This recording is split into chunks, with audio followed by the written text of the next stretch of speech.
आप सभी भक्तों का मेरी तरफ से राम राम। आज हम सुनेंगे एकादशी व्रत की कथा।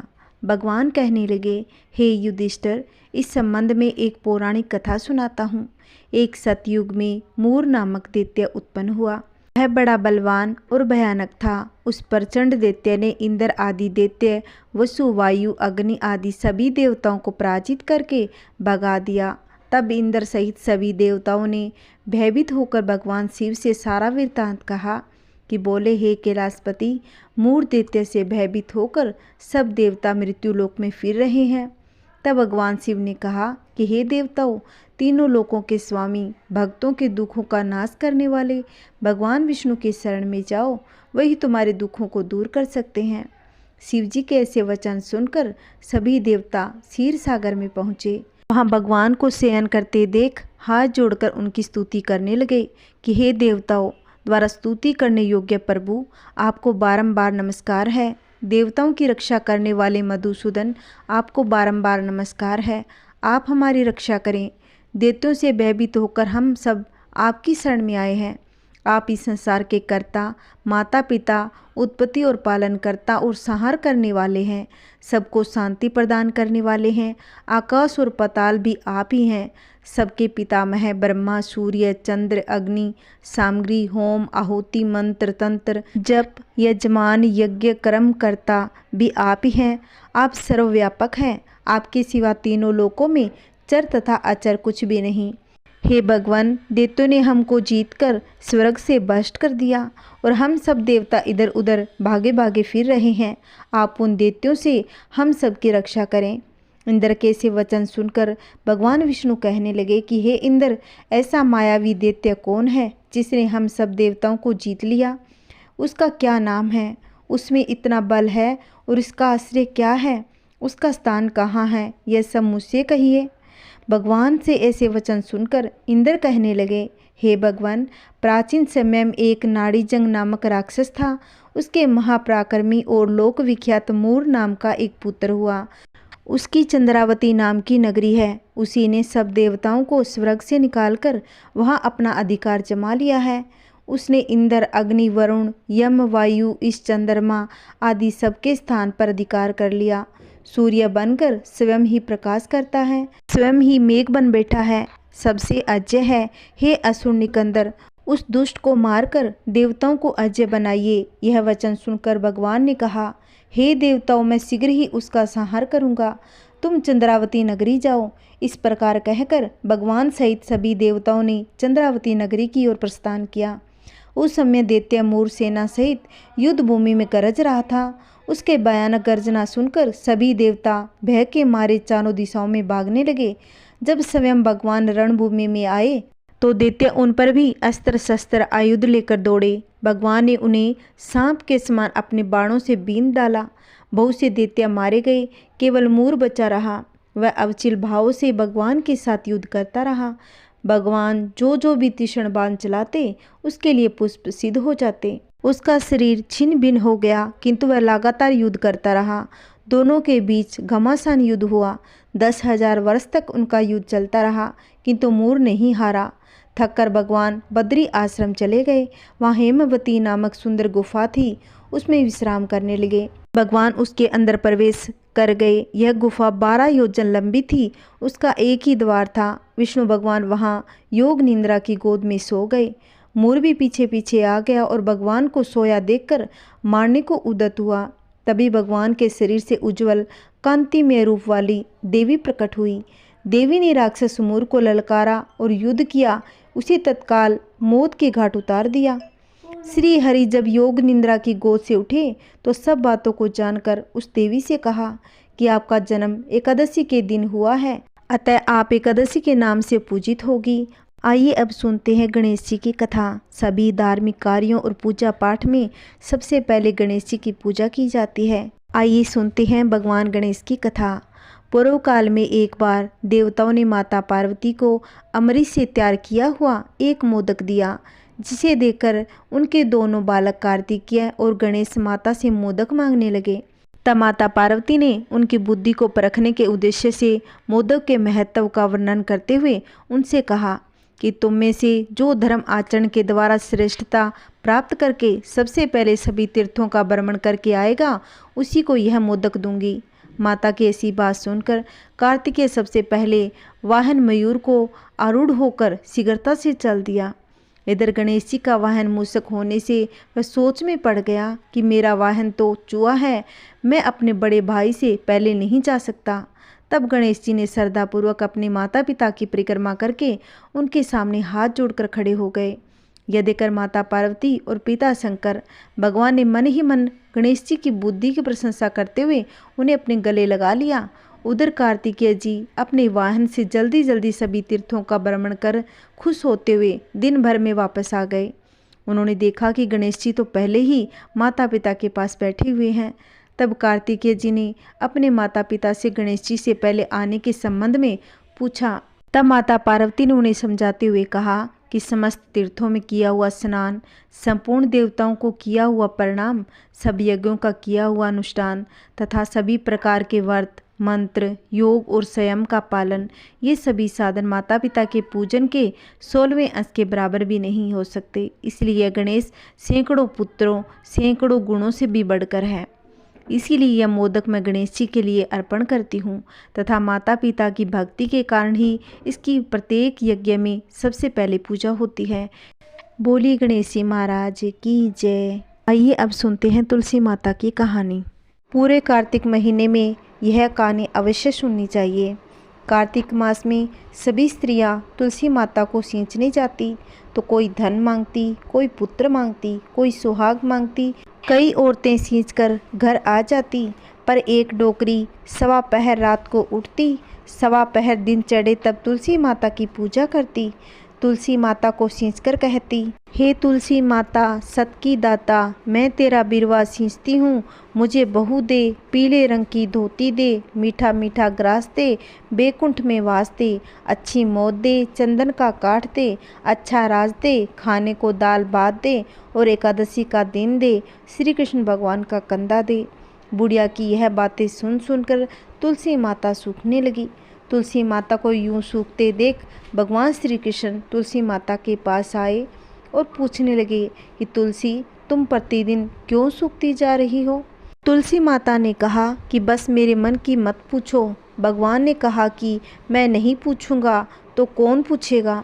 इस पर तुलसी माता कहती है कि एक बुढ़िया आती है और अपनी बात कहकर चली जाती है, मैं उसकी सभी बातें पूरी कर दूंगी, लेकिन श्री कृष्ण का कंधा कहाँ से लाऊं।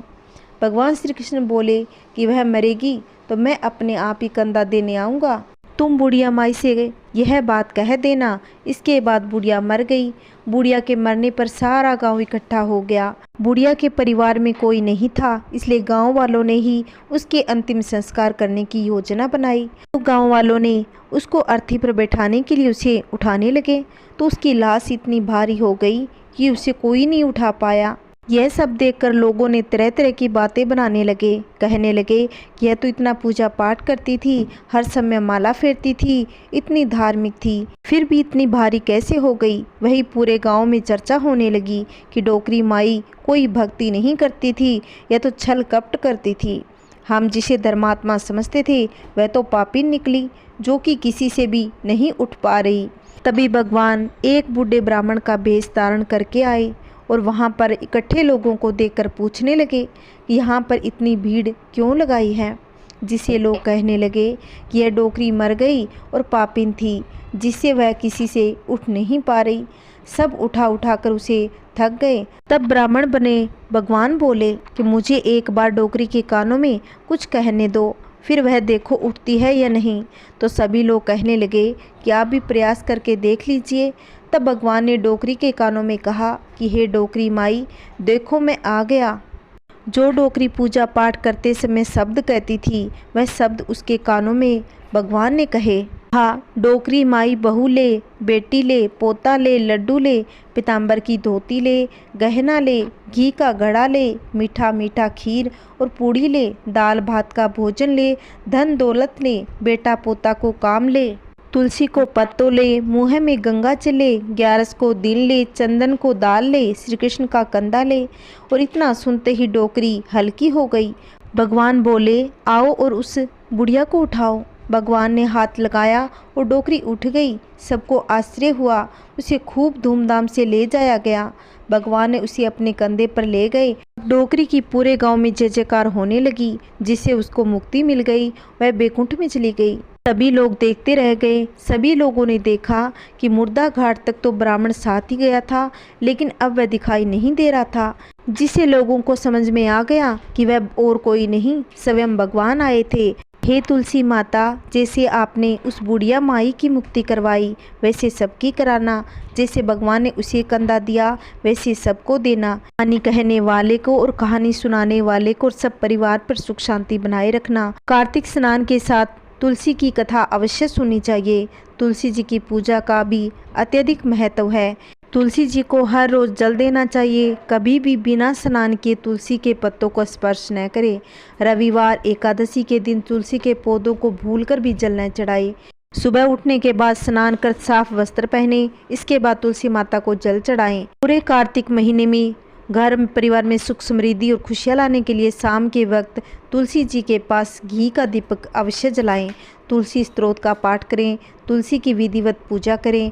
श्री हरि विष्णु और माता लक्ष्मी की कृपा हमेशा आप पर बनी रहे। जय तुलसी मैया की। अगर आपको मेरी कहानी अच्छी लगती हो तो प्लीज़ वीडियो को ज़्यादा से ज़्यादा शेयर करें और लाइक करें। कमेंट में जय तुलसी मैया अवश्य लिखें। प्लीज़ मेरे चैनल को सब्सक्राइब करके रखें, जिससे आने वाली वीडियो की नोटिफिकेशन आप तक पहुंच सके। जय श्री कृष्णा, राधे राधे, ओम नमः शिवाय। आइए अब आरती सुनते हैं। ओम जय एकादशी माता मैया, जय एकादशी माता। विष्णु पूजा व्रत को धारण कर, विष्णु पूजा व्रत को धारण कर, शक्ति मुक्ति दाता मैया, जय एकादशी माता मैया, जय एकादशी माता। तेरे नाम गिनाऊं देवी, भक्ति प्रदान करनी मैया, भक्ति प्रदान करनी। गण गौरव की देनी, गण गौरव की देनी, माता शास्त्रों में वरनी। ओम जय एकादशी माता। मार्गशीर्ष के कृष्ण पक्ष के उत्पन्न विश्वतारिणी, उत्पन्न विश्वतारिणी। शुक्ल पक्ष में हुई मोक्षता, शुक्ल पक्ष में हुई मोक्षता, मुक्तिदाता बन आई मैया, जय एकादशी माता। पोष के कृष्ण पक्ष की सफला नामक है, शुक्ल पक्ष में होए पुत्रदा, शुक्ल पक्ष में होए पुत्रदा, आनंद अधिक होए। ओम जय एकादशी माता। नाम सट्टिला माघ मास में, नाम सट्टिला माघ मास में, कृष्ण पक्ष में आवे, शुक्ल पक्ष में जया कहावे, विजय सदा पावे। ओम जय एकादशी माता। विजया फागुन कृष्ण पक्ष में, विजया फागुन कृष्ण पक्ष में, शुक्ला आमल की, पाप मोचनी कृष्ण पक्ष में, चैत्र महाबली की। ओम जय एकादशी माता। चैत्र शुक्ल में नाम कामदा, धन देने वाली मैया, धन देने वाली। नाम बरूदनी कृष्ण पक्ष में, बैसाख माह वाली। ओम जय एकादशी माता। शुक्ल पक्ष में होए मोहिनी, अपरा ज्येष्ठ कृष्ण पक्ष की। नाम निर्जला सुख करनी, शुक्ल पक्ष रखी। ओम जय एकादशी माता। योगिनी नाम आषाढ़ में जानो, कृष्ण पक्ष करनी। देवशयनी नाम कहायो, शुक्ल पक्ष धरनी। ओम जय एकादशी माता। कामिका सावन मास में आवे, कृष्ण पक्ष कहिए। सावन शुक्ला होए, पवित्र आनंद रहिए। ओम जय एकादशी माता। अजा भाद्रपद में कृष्ण पक्ष की परिवर्तनी शुक्ला, इंदिरा आसीवन कृष्ण पक्ष में वर्त के भव सागर निकला। ओम जय एकादशी माता। पापा कुशा है कृष्ण पक्ष में आप हरनिहारी, रमा मास कार्तिक में आवे सुखदायक भारी। ओम जय एकादशी माता।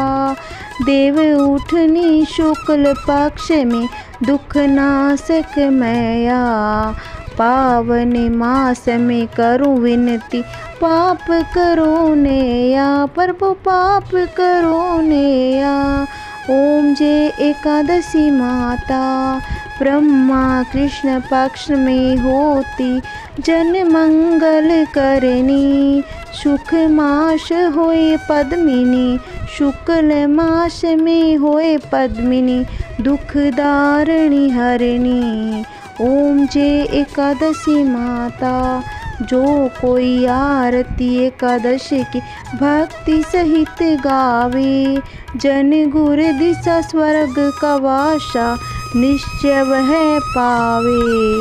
ओम जय एकादशी माता। जय श्री कृष्णा, राधे राधे, ओम नमः शिवाय। अगर आपको मेरी वीडियो अच्छी लगती है तो लाइक करना, वीडियो को ज़्यादा से ज़्यादा शेयर करना। अगर आप चैनल पे नए हो तो प्लीज़ चैनल को सब्सक्राइब करना, जिससे आने वाली वीडियो का नोटिफिकेशन आप तक पहुंच सके। जय श्री कृष्णा, राधे राधे, ओम नमः शिवाय।